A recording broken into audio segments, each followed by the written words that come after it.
मेरी जिम्मेवारी और अपनी जिम्मेवारियों को मैं निभाता हूं, परंतु सारी जिम्मेवारियों के बावजूद मैं उस चीज को नहीं भूलना चाहता जो मेरी सबसे असली जिम्मेवारी है, सबसे असली जिम्मेवारी।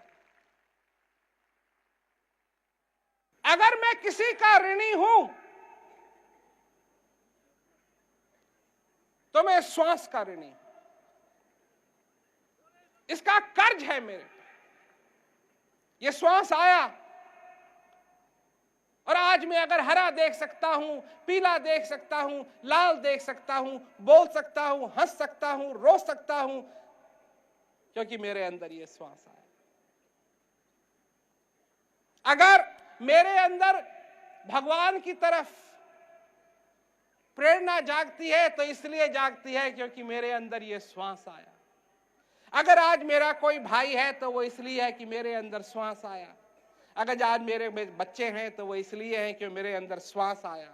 अगर आज मैंने किसी चीज को हासिल किया है तो वो इसलिए हासिल किया है क्योंकि मेरे अंदर श्वास आया। और जिस दिन ये श्वास आना बंद हो जाएगा, न मैं किसी का बाप रहूंगा, न मैं किसी का भाई रहूंगा, न मेरे लिए कोई हरा रहेगा, न मेरे लिए कोई पीला रहेगा, न मेरे लिए कोई स्वाद रहेगा, न मेरे लिए कुछ रहेगा।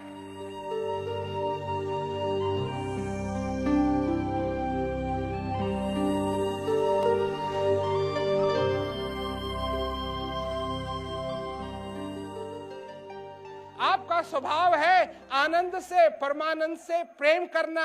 आपका स्वभाव है इस जीवन को सफल बनाना, चाहे आप न भी बनाना चाहें तो फिर भी आपका स्वभाव है।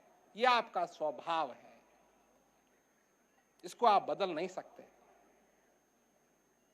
इसको आप बदल नहीं सकते। सबके अपने अपने स्वभाव हैं और तुम्हारा स्वभाव है कि ये जीवन सफल हो। तुम्हारा स्वभाव है कि मैं उस परमानंद को अपनी जिंदगी के अंदर पाऊं, यह मेरा स्वभाव है।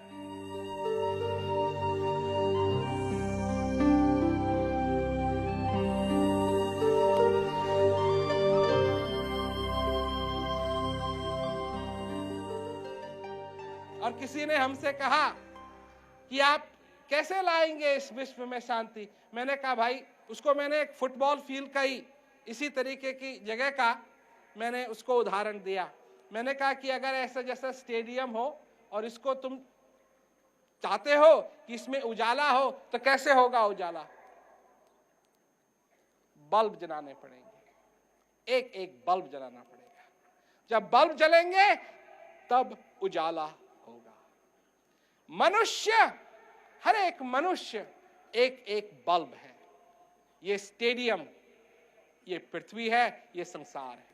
अगर इसमें लाइट चाहते हो तो मनुष्य रूपी बल्ब को जलना पड़ेगा, और जब वो प्रकाश उसमें से देगा तब जाकर के सारे स्टेडियम में प्रकाश ही प्रकाश उत्पन्न।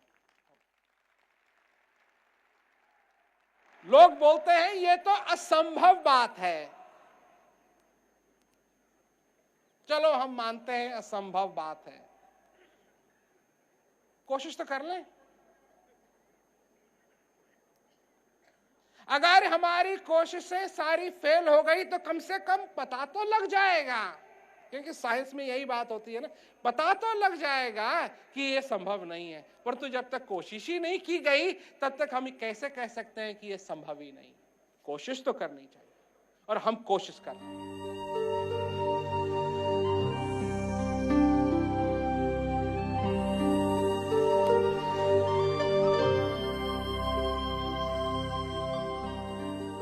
लोग मेरे से पूछते हैं क्या आप अपने आप को भगवान कहते हैं? मैं कहता हूं कभी नहीं। भगवान मेरे अंदर जरूर है जैसे तुम्हारे अंदर है, पर मैं भी मनुष्य हूं और तुम भी मनुष्य हो।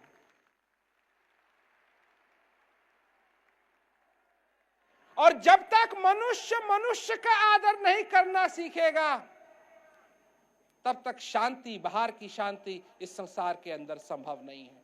और अगर मनुष्य मनुष्य का आदर करना सीखना चाहता है तो सबसे पहले उसको अपना आदर करना पड़ेगा, अपने श्वासों का आदर करना पड़ेगा, अपनी जिंदगी का आदर करना पड़ेगा। और जब वो उस आदर को करना शुरू करेगा तब वो दूसरे का भी आदर करेगा और तब संभव है।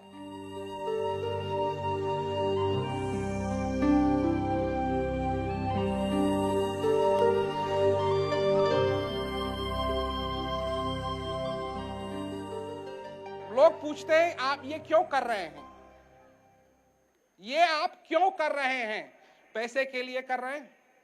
वही बात, खुद खराब कर रहे हैं सबसे अनमोल चीज को, उसकी किसी को कोई दिक्कत नहीं है, परंतु 4 पैसे के लिए लोग कहते हैं आप पैसे के लिए कर रहे हैं। हम कहते हैं हम पैसे के लिए नहीं कर रहे हैं, हम पैसे के लिए नहीं कर रहे हैं। आप क्यों कर रहे हैं मैं बताता हूं, मैं क्यों कर रहा हूं। जब मुझे मेरे गुरु महाराज जी से ये ज्ञान प्राप्त हुआ तो मुझे भी ये अच्छा लगा, मुझे भी ये अच्छा लगा, और क्योंकि मेरे को ये अच्छा लगा तो मैं इसका प्रचार कर रहा हूं, जोर जोर से बोलता हूं। लोग कहते हैं आप इतना जोर से क्यों बोलते हैं?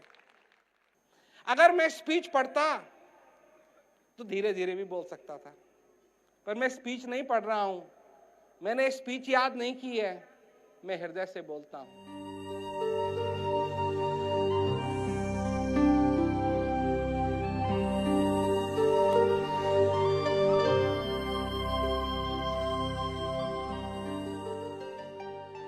लोग कहते हैं कि फिर आप क्या कर सकते हैं? मैं आपकी मदद कर सकता हूं, बस।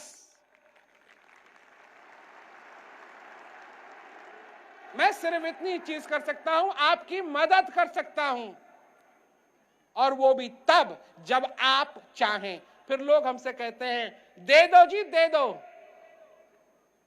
हम कहते हैं नहीं, जब तक अपनी प्यास को नहीं समझोगे तब तक तुमको कुछ नहीं मिलेगा। अपनी प्यास को समझो, समझने की कोशिश करो।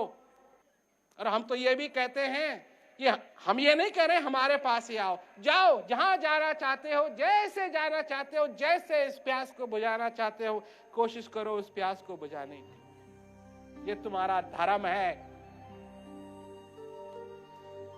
कि ये प्यास बुझे, और अगर कहीं नहीं बुझी, हम हैं।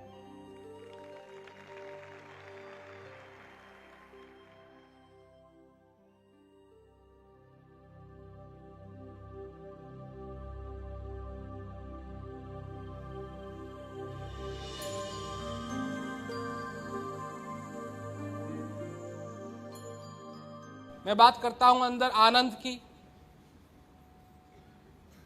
मैं नाम इस्तेमाल करता हूं परमानंद, और इसकी भी मैं परिभाषा आप लोगों को बता दूं। परम आनंद, ये मेरे को बड़ा सुंदर लगता है। क्यों? इसको अगर एकदम मिला दिया जाए तो ये बन गया परमानंद। लोग कहते हैं परमानंद, भगवान की बात। वही नाम है, वही नाम है परम आनंद, क्योंकि वो आनंद देने वाला है। क्योंकि जब अंदर आदमी जाता है, अंतर्मुख होता है, तो क्यों होता है, क्यों होना चाहिए? क्योंकि उससे उसको आनंद मिलेगा। और जैसे मैं वहां सुना रहा था कि ये प्यास, आनंद की प्यास हमको कैसे लगी, क्यों लगी, इसको समझने की बात है। क्योंकि जो कुछ भी आज हम कर रहे हैं, हम चाहते हैं कि हमारे जीवन में आनंद आए। हम जीतना चाहते हैं, तो इसलिए जीतना चाहते हैं कि हमको मालूम है कि जीतने से हमको आनंद मिलेगा। समझने की कोशिश करें। परिवार में हम चाहते हैं कि हमारा बच्चा अच्छा पढ़े लिखे, क्यों? कि इससे हम समझते हैं कि हमको आनंद मिलेगा। यहां तक भी कि अगर हम अपने घर का रंग बदलते हैं तो क्यों बदलते हैं? इसलिए बदलते हैं कि अच्छा लगेगा, अच्छा लगेगा तो आनंद मिलेगा। ये आनंद एक ऐसी चीज है, इसको खोजने के लिए हम सब कुछ करने के लिए तैयार हैं, परंतु हर एक चीज को बाहर करने के लिए तैयार हैं, अंदर नहीं। दुनिया ने बताया है तुमको कि तुम्हारी मूंछ भी है, तुम्हारी दाढ़ी भी है, यहां काला दाग भी लगा हुआ है, यहां भी लगा हुआ है, यहां भी लगा हुआ है। और मैं चर्चा कर रहा हूं किस बात की? मैं कह रहा हूं कि मेरे पास एक दर्पण है, आईना है और तुम अपने आप को इस आईने में देख सकते हो। ये तो बड़ी सरल बात हुई, परंतु ये इतनी सरल बात नहीं है, क्योंकि जब तुम अपने को देखोगे तो शायद तुम्हें वो दाग ना दिखाई दे, और ये दाग भी ना दिखाई दे, और मूंछ भी ना दिखाई दे, और दाढ़ी भी ना दिखाई दे, क्योंकि दर्पण में वही देखोगे जो तुम्हारी सच्ची परछाई। दुनिया ने तरह तरह की धारणा डाल रखी है कि तुम ये हो, तुम वो हो, तुम ऐसे हो, तुम वैसे हो, तुम्हारा ये है, तुम्हारा वो है।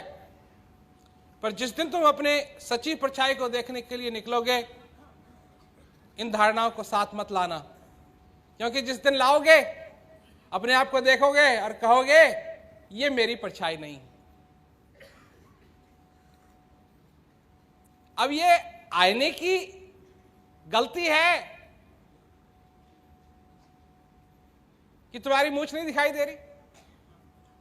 अरे हो तब तो दिखाई दे ना। तो क्या है असली में, क्या है असलियत, क्या है, यह समझने की बात है। असलियत देखने के लिए तैयार हो, यह तैयारी है। असली चीज क्या है?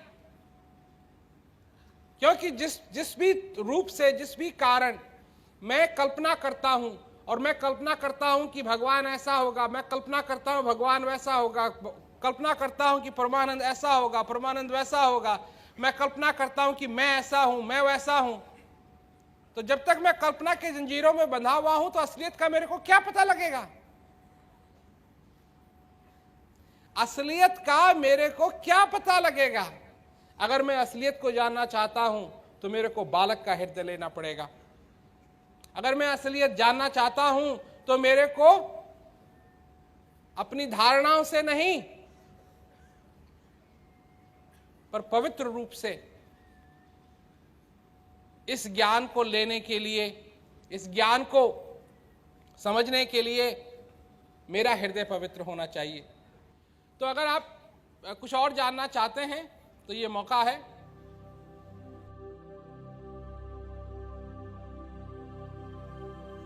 महाराज जी, आज शांति को पाने की कई राहें दिखाई पड़ती हैं, तो कौन सी राह सही है, ये मैं कैसे जान सकता हूँ? किस तरफ जाना चाहिए, कैसे जाना चाहिए, और कौन सी बढ़िया है और कौन सी घटिया है, इसका मेरे को कोई ज्ञान नहीं। मैं तो इतना जानता हूं कि एक समय था जब आप बहुत छोटे थे,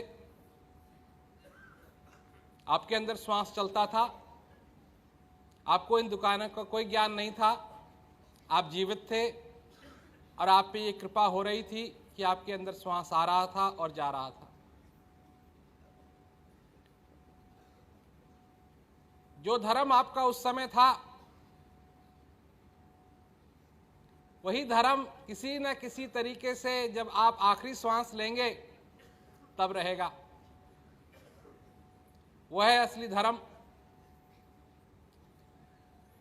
इस जीवन को पहचानो। लोग हैं हिंदू धर्म में आस्था रखते हैं, रखें, इसमें कोई हर्ज की बात नहीं है। लोग हैं मुसलमान धर्म में आस्था रखते हैं, रखें, इसमें कोई बात नहीं है। परंतु एक